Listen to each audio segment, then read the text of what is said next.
ಸರಿಯಪ್ಪ 2 ನಿಮಿಷದಲ್ಲಿ ಬರ್ತಾ ಇದ್ದೀನಿ. ಅಪ್ಪ ಇನ್ನು ಎಷ್ಟೊತ್ತಪ್ಪ ಬಸ್ ಬರಕ್ಕೆ, ಜಲ್ದಿ ಹೇಳಪ್ಪ. ಲೇ ನೀನ್ ಇಲ್ಲೇ ಕೂಡ್ಲೆ ನಾನು ಕೇಳ್ಕೊಂಡ್ ಬರ್ತೀನಿ. ತಗೋ ಇದು ಚೀಟಿ ಇಟ್ಕೋ. ಏನಪ್ಪ ಇದು?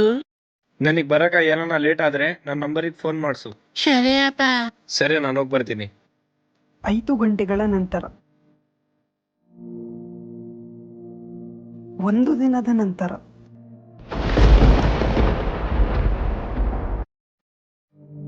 ಅಪಿ ಎದ್ದೋಳಪ್ಪಿ. ಅಪಿ ಅಪಿ ಯಾರು ನೀನು?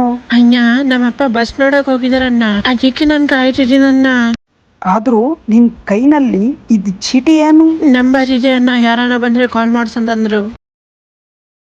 ನಾನು ಇವರಪ್ಪ. ಆದರೆ ನನ್ನ ಪರಿಸ್ಥಿತಿ ಅಷ್ಟು ಕೆಟ್ಟಾಗಿದೆ ಅಂದರೆ ನನ್ನ ಸ್ವಂತ ಮಗನ ಜವಾಬ್ದಾರಿಯನ್ನು ನಿಭಾಯಿಸೋದು ಕಷ್ಟ ಆಗ್ತಾ ಇದೆ. ಈ ಲೆಟರ್ ಯಾರು ಓದ್ತಿದ್ದಾರೋ ಅವರು ನಮ್ಮ ಮಗುನ ಅನಾಥಾಶ್ರಮನ ಸೇರಿಸ್ಬೇಡಿ. ಮಕ್ಕಳನ್ನ ಸಾಕೋಕ್ಕಾಗಿಲ್ಲ ಅಂದರೆ ಉತ್ಸಕ್ಕೆ ಹೋಗಬೇಡಿ. ನಾನು ಹೇಳಿದ್ದು ಸರಿನಾ ತಪ್ಪು ಅಂತ ಕಮೆಂಟ್ ಮಾಡಿ. ವಿಡಿಯೋ ಇಷ್ಟ ಆದರೆ ವಿಡಿಯೋನ ಲೈಕ್, ಚಾನಲ್ನ ಸಬ್ಸ್ಕ್ರೈಬ್ ಮಾಡಿ.